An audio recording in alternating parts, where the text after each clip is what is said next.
안녕하세요. 민법 통일 썰 민법입니다. 자, 오늘은 대리 마무리 할게요. 우리 지난 8강에서 무권 대리 관련해 가지고 130조 추인하지 아니하면 본인에게 효력이 없다. 그렇죠? 또 내지는 135조 추인을 상대방에게 하지 아니하면 상대방에게 대항하지 못한다. 가장 중요했고요. 133조 추인은 계약시로 수급한다. 라고 봤습니다. 자, 오늘은 무권 대리 마지막 부분 합니다. 상대방의 최고권. 그래서 대리 관련해서 무권 대리에서 본인에게 인정되는 것이 추인이고 추인 거절이다. 그래서 본인의 무기가 두 가지 있습니다.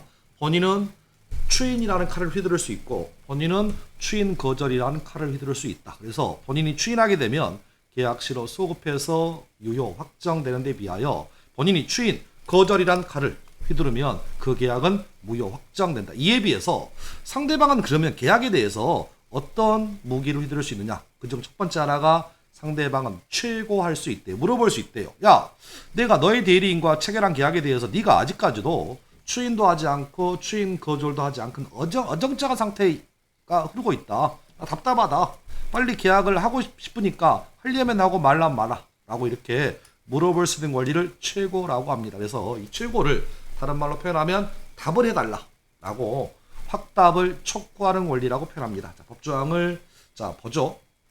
자, 131조입니다. 대리권이 없는 자, 즉 무권 대리인이 타인, 본인의 대리인으로서 계약한 경우에 상대방은 상당 기간을 정하여, 물론 상당 기간은 그 계약에 따라서 일주일 될 수 있고 한 달 될 수 있습니다. 상당 기간을 정하여 본인에게 추인 여부 확답을 최고할 수 있다. 야, 빨리 추인하려면 추인해. 아니면 추인 거절하려면 빨리 추인 거절해. 답답하다 라고 물어볼 수 있는 권리를 최고라고 합니다. 본인이 그 기간 동안에 확답, 즉 답을 발하지 아니한 때, 즉 추인하겠다, 추인을 거절하겠다라고 답을 하지 아니하면 그 계약은 추인을 거절한 것으로 봅니다. 보죠? 반주 규정인가요? 추인 거절로 의제되기 때문에 그 계약은 무효로 확정된다. 자, 그림 봅니다. 대리권이 없습니다. 무권 대리인 대리권이 없는 상태에서 상대방과 계약했습니다. 그렇죠? 이때 상대방 본인께서 추인도 하지 않고요. 추인 거절도 하지 않고 시간만 흐르고 있다. 답답하다. 잠이 안 온다. 그래서 상대방은 최고를 본인에게 합니다.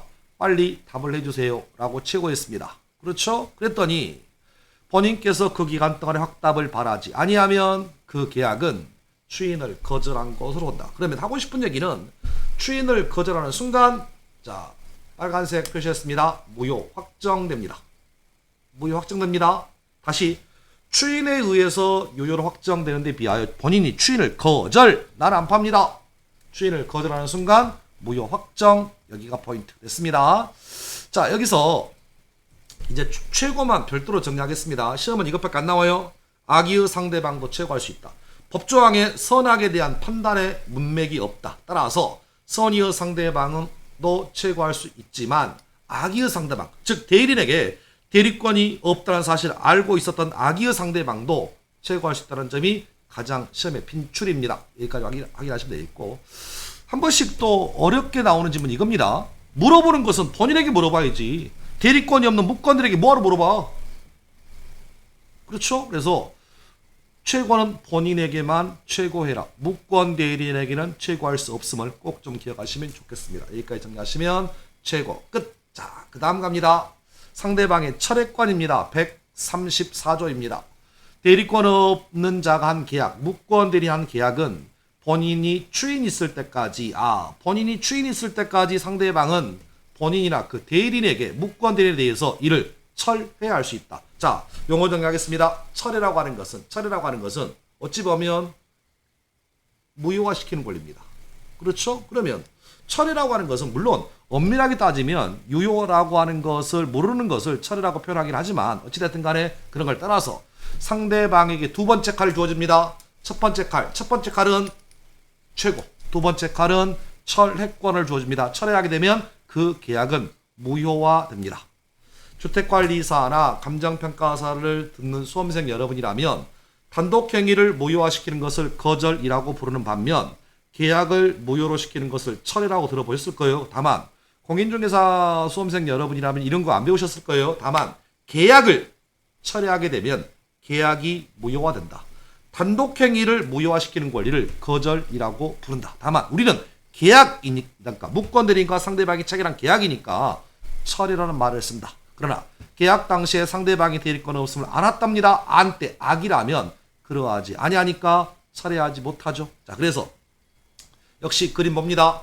대리권이 없는 무권대리인께서 상대방과 계약했습니다. 대리행했습니다. 이때 선이랍니다. 상대방이 선이라면 본인에게 또는 무권대리에게, 자 다시 비교합니다.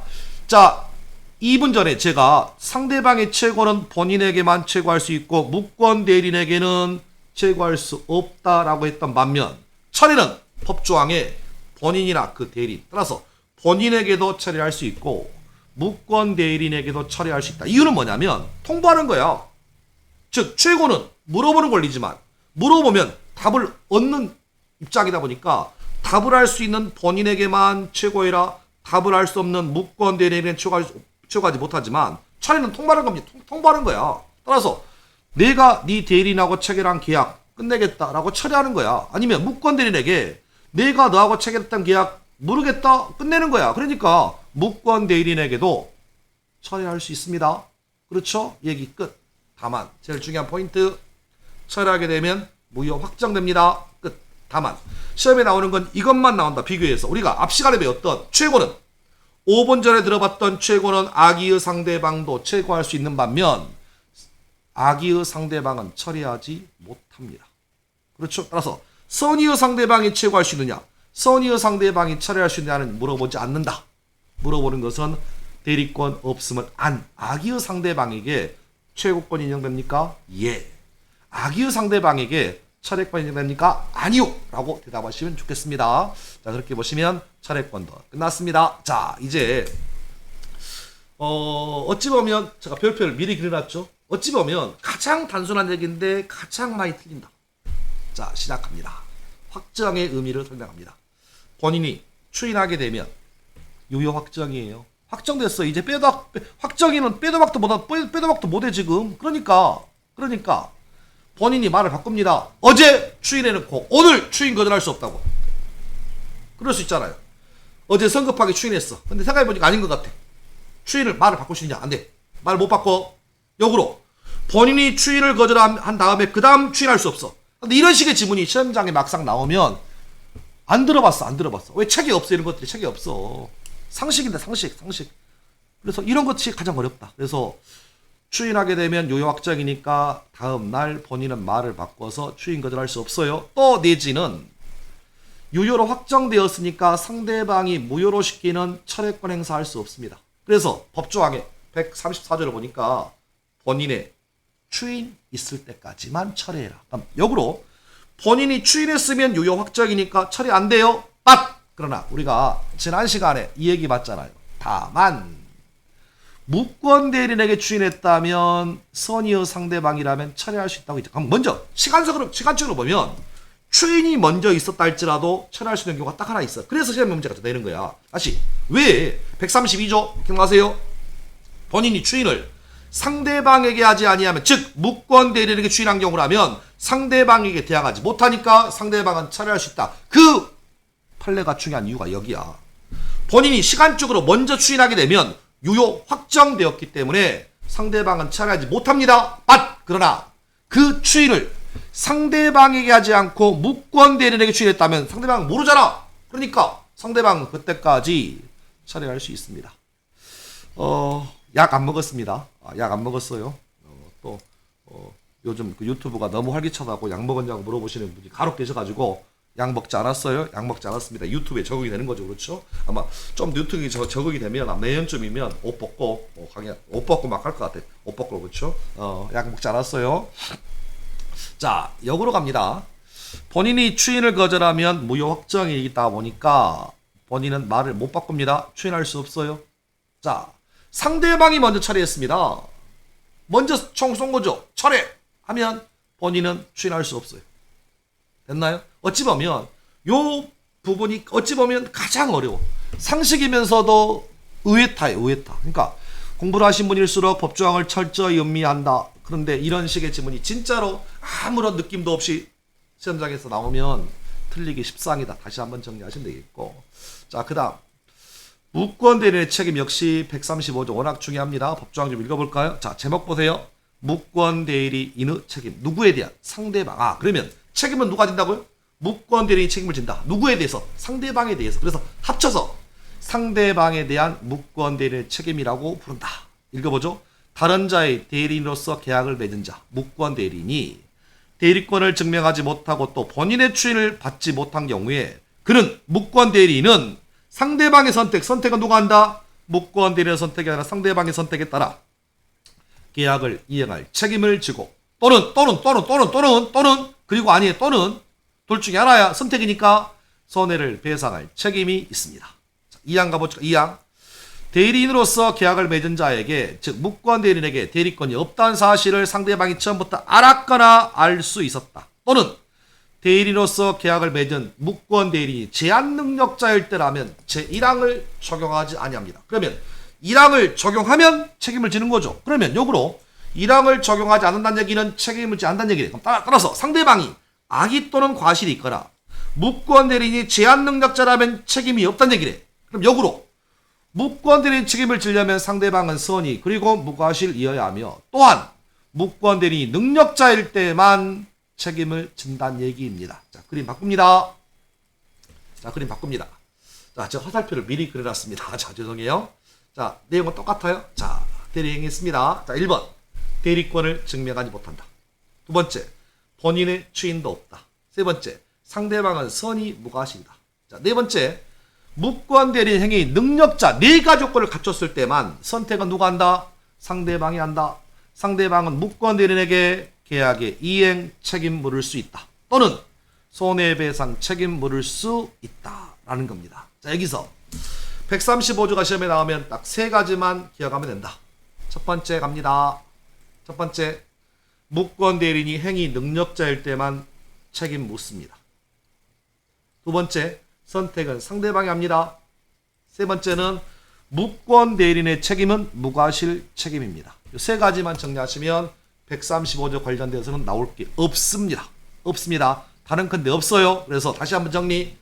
조금 이따 봅니다만은 무권 대리인이 행위 능력자일 때만 책임을 진다. 역으로 가면 미성년자, 피성년 후견인, 피한정 후견인이라면 책임이 없습니다. 선택은 무권 대리인이 한다. 네 번째는 무과실 책임을 진다. 자, 그래서 이제 시험에 나오는 것들만 정리. 무권 대리인이 제한 능력자, 즉 미성년자라면 무권 대리인, 미성년자는 책임을 지지 않습니다. 책임 물을 수 없어요. 판례 읽어볼까요? 민법 135조 1항 규정에 따른 무권 대리인의 상대방에 대한 책임은 무과실 책임으로서 대리권 흠결, 대리권이 없는 것에 관하여 대리인에게 과실 등의 귀책 사유가 있어야만 인정되는 것은 아니고 무권 대리행위가 제3자 기망이나 문서 위조 등의 위법 행위로 야기되었다. 그럼 따라서 무권 대리의 잘못이 없어. 3자가 문서를 위조해온 거야 지금. 내 잘못은 아니야 지금. 그럼에도 불구하고 무조건 책임을 져야 합니다. 라는 거. 여기까지 정리하시면 좋겠습니다. 자, 마지막 법조항입니다. 단독행위와 무권 대리. 잠깐 제가 8강에서요.